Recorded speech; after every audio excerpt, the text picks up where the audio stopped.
हमारे पास जो developmental anomaly है सेंट्रल नर्वस सिस्टम के अंदर, वो है हमारे पास जो है डेंडिस वॉकर मालफॉर्मेशन। ये हमारे पास क्या है, इस डिजीज़ में एक्चुअली हमारे पास है हाइपोप्लेजिया या एजेनेसिस है, जो हमारे पास सेरिबेलर वर्मिस है उसकी, कि सेरिबेलम की ठीक से डेवलपमेंट नहीं है, उसकी हाइपोप्लेजिया हुआ है या एजेनेसिस है, किसकी, सेरिबेलर वर्मिस की, उसकी हाइपोप्लेजिया एजेनेसिस हुई है। एज द रिजल्ट जो सेरिबेलर हेमिस्फेयर हैं वो फ्लैट हैं, और क्या है हमारे पास जो सेरिबेलर हेमिस्फेयर है वो फ्लैट है, और ये जो दोनों सेरिबेलर हेमिस्फेयर है ये सेपरेट हुए हैं आपस में, जो डेनिस वॉकर सिस्ट है उससे सेपरेटेड बाय सिस्ट। अच्छा, इसमें पेशेंट जो है ना उसको क्या होता है, पेशेंट को हाइड्रोसेफलस होगा। हाइड्रोसेफलस क्यों होता है, क्योंकि जो फोर्थ वेंट्रिकल है वो डायलेट हुआ होता है। ठीक है, पेशेंट प्रेजेंट कैसे करवाता है, हाइड्रोसेफलस के साथ, या सेफलस या कैफलस जो भी कहें, क्योंकि फोर्थ जो वेंट्रिकल है वो डायलेट है। नेक्स्ट हमारे पास अगली जो डिफेक्टिव हम कहते हैं कैरीज मालफॉर्मेशन, कैरी मालफॉर्मेशन। अच्छा, अब इसके अंदर हमारे पास क्या है, जो कैरीज मालफॉर्मेशन है, अब इसकी भी ना हमारे पास दो टाइप्स हैं। एक हम लोग जो इसकी है टाइप 1, और दूसरी हमारे पास इसकी टाइप 2।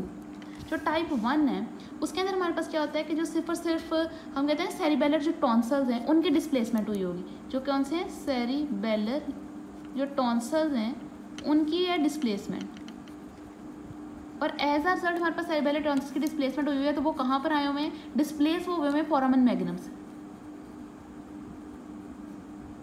ये ब्रेन है, ये हमारे पास जो फोरामन मैग्नम है, तो ये टॉन्सिल्स डिस्प्लेस होकर फोरामन मैग्नम के अंदर जो है वो आ चुके हैं। सिम्टम्स हमारे पास क्या होते हैं इसके अंदर, सिम्टम्स हमारे पास जो है ड्यूरिंग चाइल्डहुड नहीं आते हैं, ठीक है, अबाउट अडल्ट में 18 ईयर्स ओल्ड में यहाँ पर हमारे पास जो तकरीबन सिम्टम्स आते हैं। और सिम्टम्स हमारे पास क्या होते हैं, एक तो हेडिक, पेशेंट जो प्रेजेंट करता है हेडिक के साथ, और उसके अलावा पेशेंट कैसे प्रेजेंट करता है, एटेक्सिया, क्योंकि सेरिबेलर का मसला आ रहा है सेरिबेलर में, तो पेशेंट जो है कैसे प्रेजेंट करेगा, एटेक्सिया के साथ। और यूजुअली हमारे पास जो है एसोसिएट कर रही थी किसके साथ, सिरिंगोमाइलिया के साथ।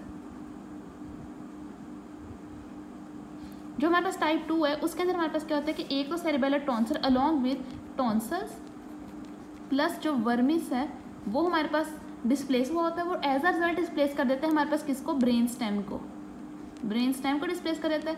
और जो फिर अब जो टॉन्सल्स थे और जो वर्मिस था सेरिबेलर टॉन्सल वर्मिस वो डिस्प्लेस हुए और वो ब्रेन स्टेम की जगह पे आ गए, तो ब्रेन स्टेम अपनी जगह से डिस्प्लेस हो गया, जिसकी वजह से हमारे पास जो मिड ब्रेन है वो कैसी जो लुक देता है, बिल्कुल हमारे पास जो है वो बीकड मिड ब्रेन होता है। मिड ब्रेन जो कैसा होगा, BEAK, बीकड मिड ब्रेन होगा, ये इसकी जो है एक इम्पॉर्टेंट जो है फीचर है। उसके अलावा हमारे पास यहाँ पे किसके साथ एसोसिएट कर रहा होता है, हमारे पास ये जैसे हमारे पास सिरिंगोमाइलिया के साथ एसोसिएट करता है, ये हमारे पास जो मेनिंजियो मायोसील के साथ एसोसिएट कर रहा होता है। ठीक है, और इसके अंदर हमारे पास जो है पेशेंट को क्या होता है, हाइड्रोसेफलस होता है। क्यों होता है, क्योंकि हमारे पास जो सेरिबेलर इक्विडक्ट है, सेरिब्रल इक्विडक्ट,